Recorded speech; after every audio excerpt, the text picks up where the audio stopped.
आज एक और चीज मैं देना चाहूंगा कि वहां NIX का संदर्भ था, पूरा कर लिया था ना वो केस, तो फिर बताने की जरूरत नहीं, देख लिया था ना सोनाली वाला तो पूरा। उसी के परिप्रेक्ष्य में मैंने आज कोशिश की है कि 138 के लिए आप लोगों से ही पूछूंगा, बल्कि टेक्निकल है 138 NIX, 138 NIX के लिए कौन कौन से रिक्वायरमेंट आवश्यक हैं, और ये स्पेसिफिक क्वेश्चन आप लोगों के लिए है, मैं समझता हूं आसानी से आप बता सकेंगे। रोली जी आप ही शुरू करें, क्या क्या जरूरी है 142 के अंतर्गत कॉग्निजेंस लेने के लिए?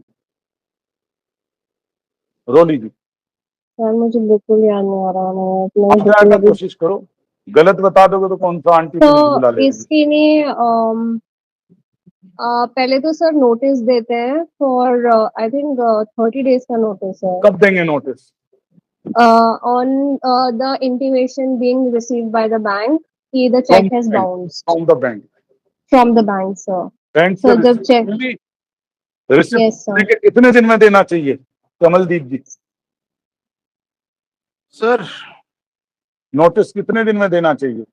सर 30 days का टाइम है sir.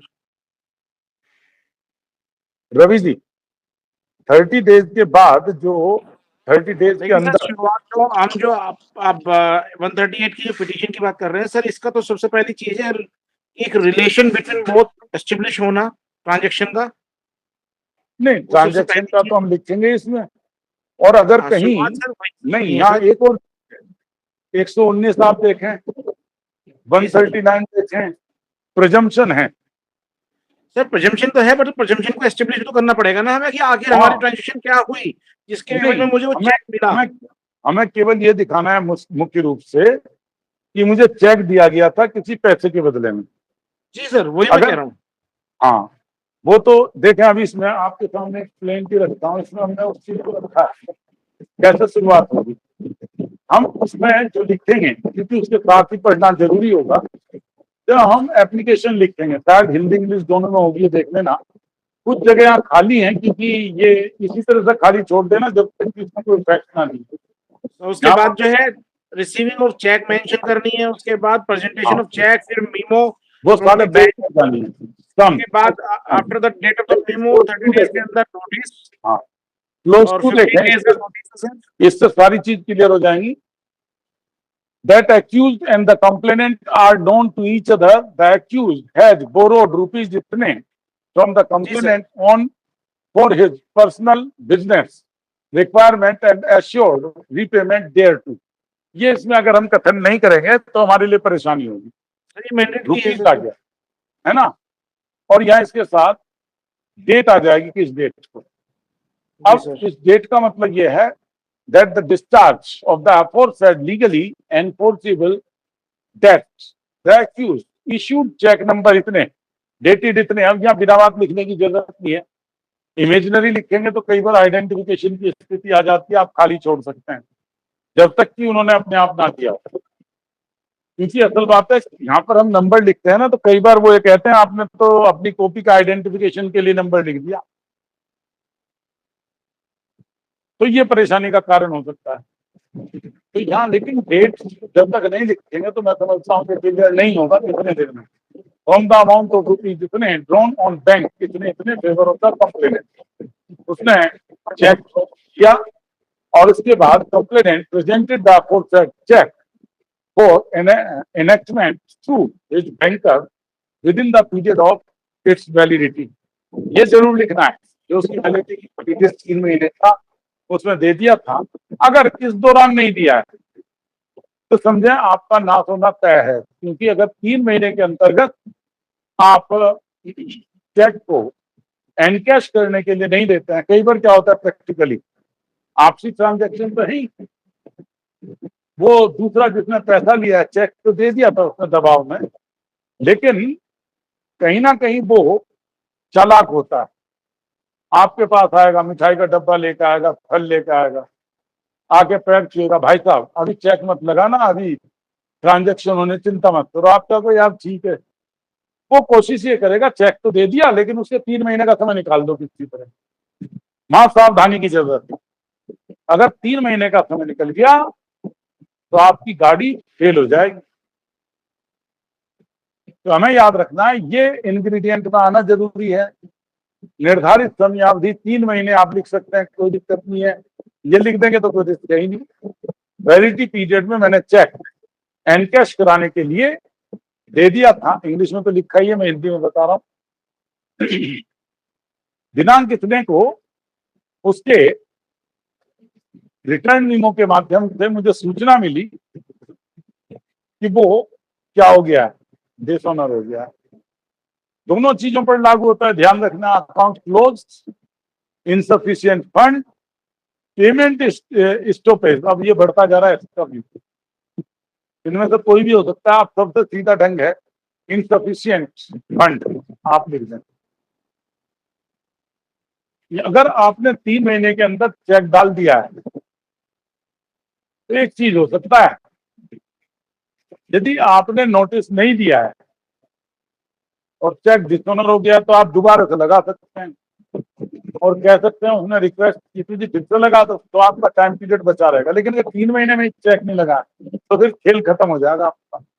That upon receipt of information regarding dishonor of the check, the complainant poses a statutory legal notice dated इतने। अब यहाँ ध्यान रखना, ये जो डेट होगी ये 30 दिन के अंदर की होनी चाहिए। To be issued to the accused through registered post, speed post, उसके द्वारा उसे दे दिया, उसका नंबर हमने लिख दिया।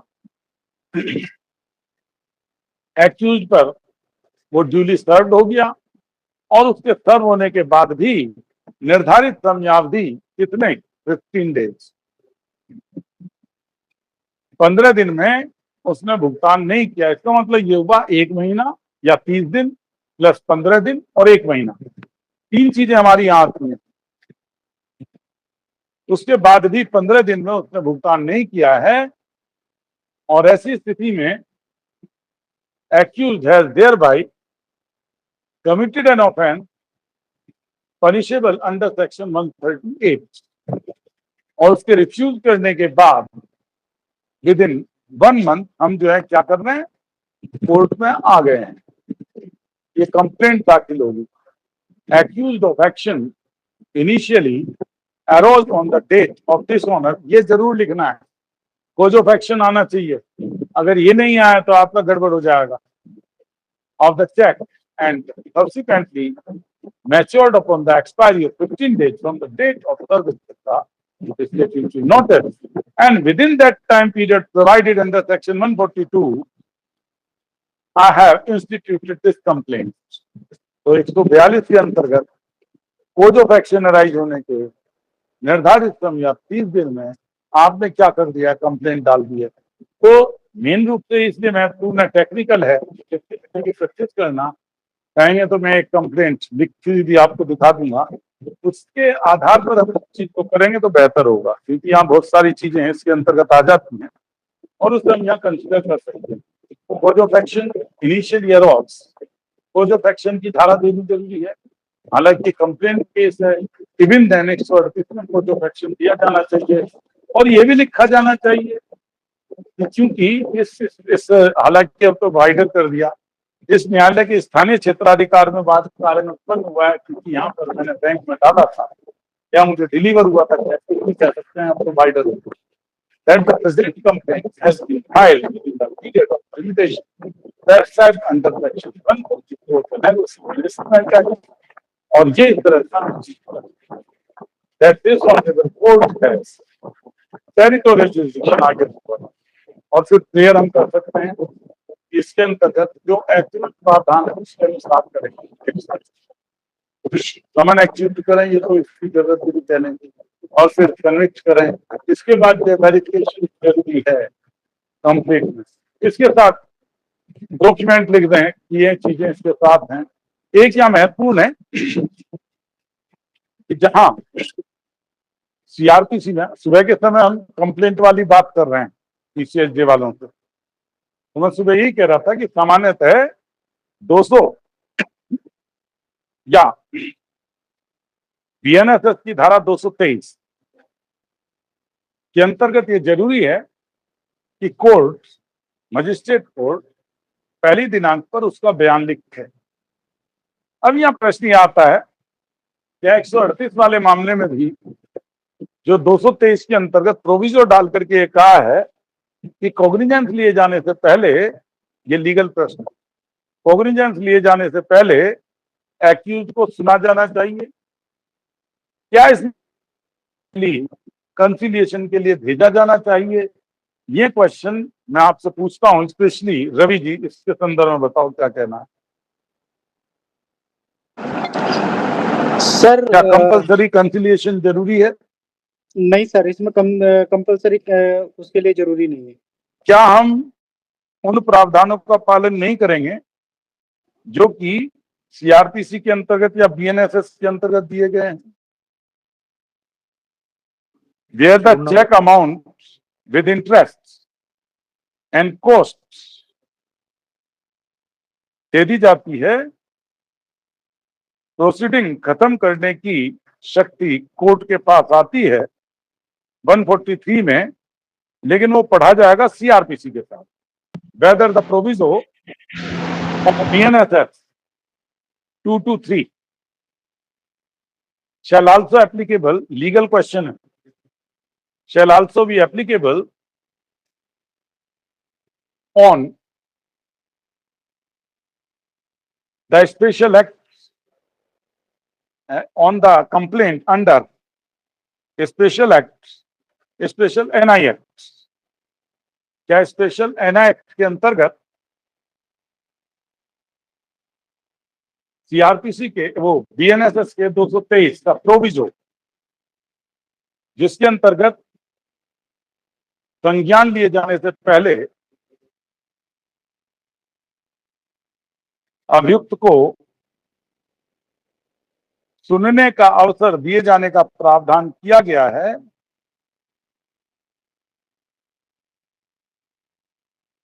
बाध्यकारी रूप से एनआई एक्ट पर भी लागू होगा।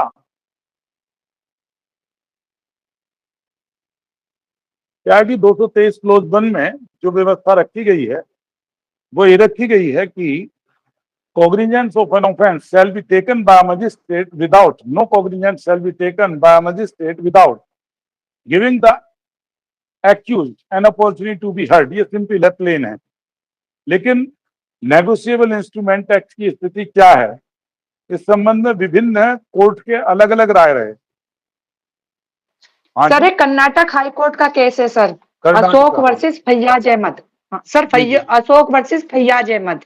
जी, सर उसमें यही हेल्ड किया गया है क्योंकि ये जनरल एक्ट है जो बीएनएसएस है, और सर हाँ। एनआईए एक स्पेशल एक्ट है, तो सर इसलिए जनरल एक्ट के प्रोविजन स्पेशल एक्ट में एप्लीकेबल नहीं होंगे, यानी 138 में जो कंप्लेंट की जजमेंट है सर, एन हरिहरन कृष्णन बनाम जे थॉमस, हाँ। इसमें सुप्रीम कोर्ट ने कहा था कि 138 जो है ये स्पेशल एक्ट के अधीन आता है, और एक और चीज उसमें बहुत इंपॉर्टेंट कही थी कि हाँ। संज्ञान अपराध का लिया जाता है, अपराधी का नहीं। हाँ। इसलिए अभियुक्त को जो है मौका दिया जाना 138 के लिए मैंडेटरी नहीं है सर। हाँ, तो बस वही लागू करेंगे, इसे नोट सबसे बड़ी देख लेंगे। उसके साथ ये लास्ट स्थिति होगी।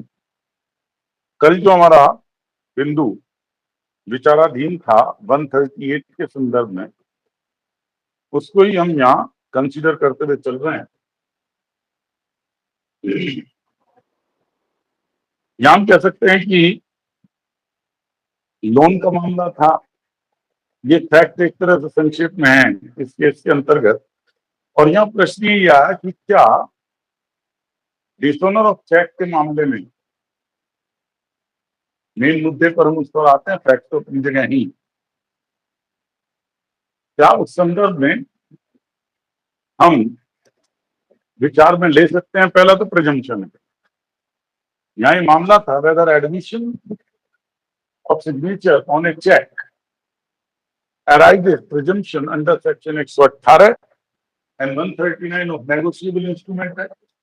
मेन मुद्दा इश्यूज पर हम पहुंच रहे हैं। इनकम टैक्स एक्ट वाले को हमें देखने की आवश्यकता नहीं है। क्या विशेष रूप से यहाँ था कि क्या 20,000 से ऊपर का हम ये कह सकते हैं कि कैश दिया जा सकता है। फाइंडिंग ऑफ फैक्ट पर क्या हाई कोर्ट इंटरफियर कर सकता है? Whether the defendant that a bank blank signature signed check was issued merely to facilitate bank loan sufficient to this particular thing. Signature के एडमिशन के संदर्भ में प्रिजम्पशन के लिए एक्यूज पर ये कहा गया कि प्रिजम्पशन 118 119 के अंतर्गत आ सकता है और इसके अंतर्गत उसकी आवश्यकता रही है, इसलिए हम यहाँ इस चीज को कंसीडर करते हैं। नेक्स्ट चीज में इसके साथ साथ एक और चीज विशेष रूप से यहाँ रखी गई थी जिसे हम एनालाइज करना चाहते हैं, इसके अंतर्गत देखना चाहते हैं, और स्पेशली एंटायर लोन कंप्लीशन के संदर्भ में हम देखते हैं। प्रिजम्पशन अंडर सेक्शन 118 139 ये कहता है कि ये स्पेशली हम कह सकते हैं कि 138 के अंतर्गत जो प्रोसीडिंग है सिविल रिकवरी सूट के संदर्भ में court observe that the several courts have been treated section 138 proceeding as original civil suits and initiating upon proof of antecedent that in every case.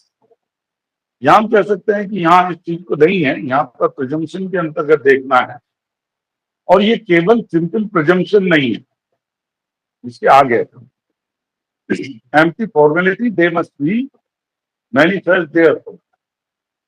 और यहाँ कैश लोन एक्सीडिंग 20,000 एनफोर्सेबल है और उसमें हम इनकार नहीं कर सकते। इसके अलावा नेक्स्ट चीज के अंतर्गत जो महत्वपूर्ण बिंदु आया, financial capacity is insufficient. Accused ने कहा कि कंप्लेनेंट वाज अर्निंग ओनली इतने रुपीज, 6 लाख वो कैसे देगा, ये चीज यहाँ रखी गई और इन आधारों पर इसे रिजेक्ट किया गया।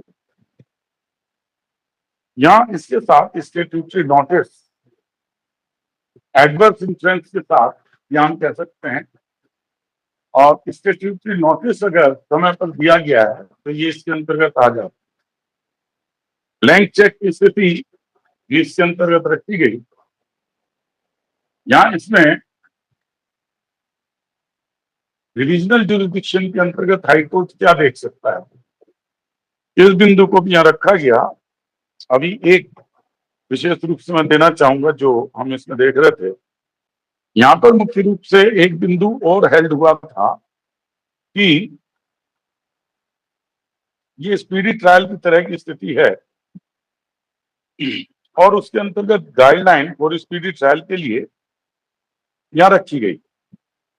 इसे नोट कर लेंगे, आपके पास जो उसका ऊपर का केस का मेन चीज है वो आपके पास है।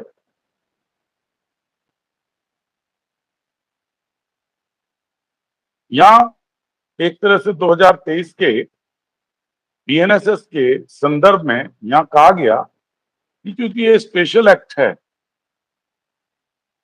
तो उस स्थिति को यहाँ देखा गया। स्पेशली मैं चाहूंगा कि जो सुप्रीम कोर्ट ने गाइडलाइन दाखिल की उस पर हम थोड़ा विचार करें इस संदर्भ में। यहाँ संभवतः इसके अंतर्गत हो तो देखेंगे, नहीं तो मैं अलग दूंगा, इसको दिखाई नहीं देंगे यहाँ हो सकती है। जो गाइडलाइन की वो महत्वपूर्ण थी वो इसमें एनालिसिस को दिखाई नहीं देंगे। सर एक सवाल पूछ लूं मैं? हाँ जी।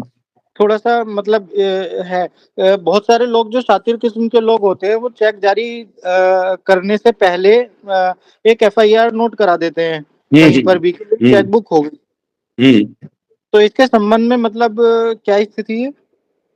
असल बात है ना कि जहां तक एफआईआर की दर्ज है, एफआईआर दर्ज कराना अपने आप में किसी चीज को साबित नहीं करता। FIR is not the proof in itself unless it has not been proved.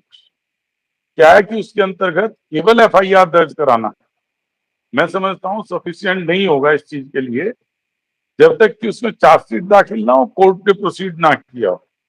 It is also necessary, क्योंकि हम देखते हैं 157 एविडेंस एक्ट के अंतर्गत जब तक हम एफआईआर या जो चार्जशीट दाखिल की गई है उसमें दिए गए स्टेटमेंट हैं उनका कोरोबोरेशन कोर्ट में नहीं करते हैं, उस समय तक केवल एफआईआर अपने आप में प्रामा फेसिकली इस चीज को क्लियर नहीं कर सकते। वो तो अधिकतर की स्थिति यही है कि वही लिखाते हैं। यहाँ मैं स्पेशली जो अभी यहाँ दे रहे हैं, पहले इसके जो डायरेक्शन दिए गए उस पर हम विशेष रूप से विचार करेंगे। और यहाँ हम कह सकते हैं स्पीडी ट्रायल के लिए इस केस में विशेष रूप से 20 चीजें दी गई। ये केवल इसीलिए महत्वपूर्ण है, डायरेक्शन इसके अंतर्गत दिए गए स्पीडी डिस्पोजल ऑफ चेक के लिए। यहाँ सबसे पहली चीज दी गई इलेक्ट्रॉनिक मोड से और फिजिकली समन सर्व करने चाहिए। आपने देखा होगा 138 के मैटर में अधिकतर कई साल तक समन ही नहीं होते, वारंट ही नहीं हो पाते। तो उस तरह से हम कह सकते हैं ये चीज यहाँ दी गई। और justice service to be encourage, ये पॉइंट आप नोट कर लें, अलग से क्वेश्चन फॉर्म में लिखने तो बेहतर होगा। What are the guidelines for speedy trial in relation to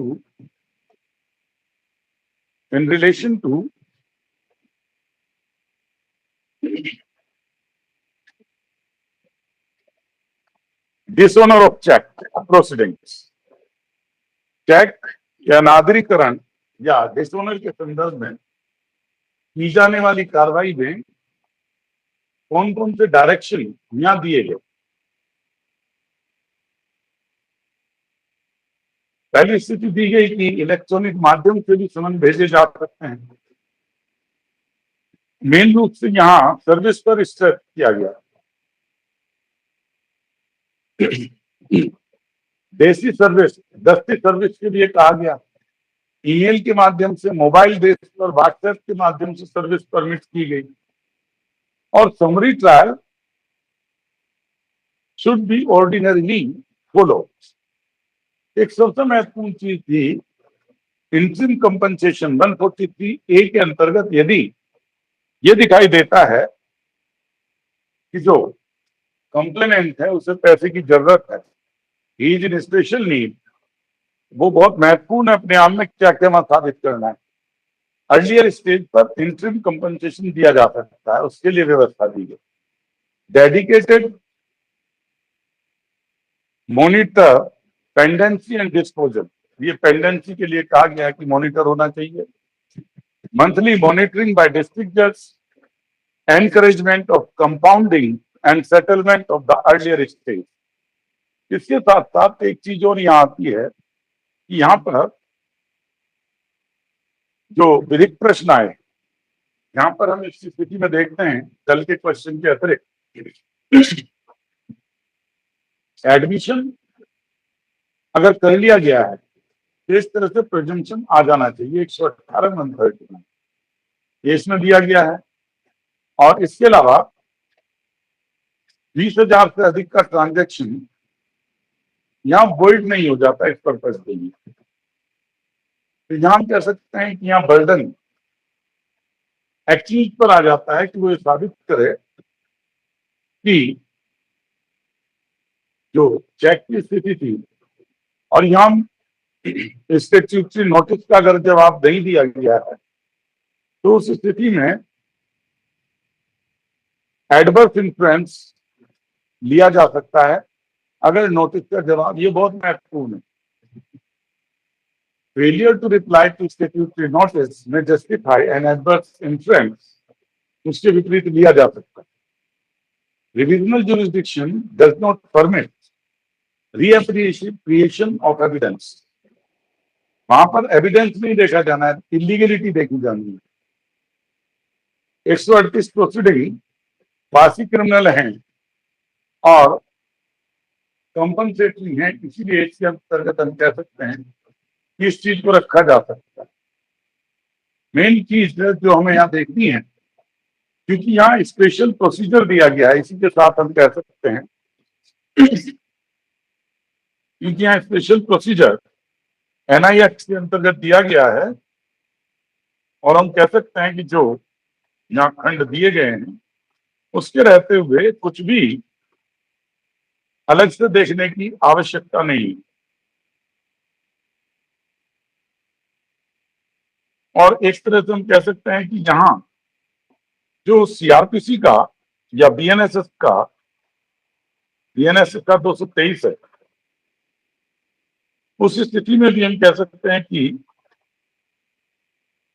mandatory नहीं है और वहां एक्यूज को उस संदर्भ में नहीं लिया जाना चाहिए। एक्यूज के लिए समनिंग से पहले सुनवाई का अवसर नहीं है।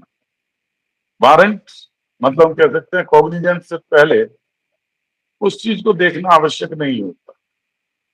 तो ये हम कह सकते हैं कि इन कई सारी चीजों को जो चेक बाउंस के केस हैं उनके अंतर्गत दी गई गाइडलाइंस को फॉलो करना है।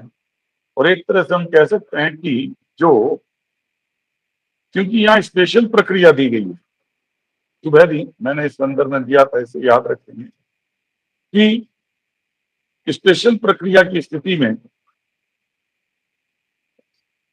वहां पर हमें सीआरपीसी के प्रावधान स्पेशल प्रोसीजर पर लागू नहीं होते, ये भी हम इसके साथ रख सकते हैं। और जब स्पेशल प्रोसीजर नहीं है तो इसका मतलब 223 बीएनएसएस के अंतर्गत जो चीजें दी गई हैं उनको भी यहाँ विचार में लेने की आवश्यकता नहीं है और बीएनएसएस के प्रावधान यहाँ स्पेशली लागू नहीं होते। एक चीज जरूर है, अगर एक्यूज पेमेंट करने के लिए तैयार है उस गाइडलाइंस के अनुसार तो कोर्ट सजेस्ट कर सकता है पार्टीज को कंपाउंडिंग के लिए। और इस स्थिति में कह सकते हैं if for any reason the financial institution asks for payments other than the check amount or settlement of entry loan or other outstanding dues, then the magistrate may suggest to the accused to plead guilty and exercise the power under section इतने plea of guilty और उसके अंतर्गत compound की स्थिति भी यहाँ रखी गई है।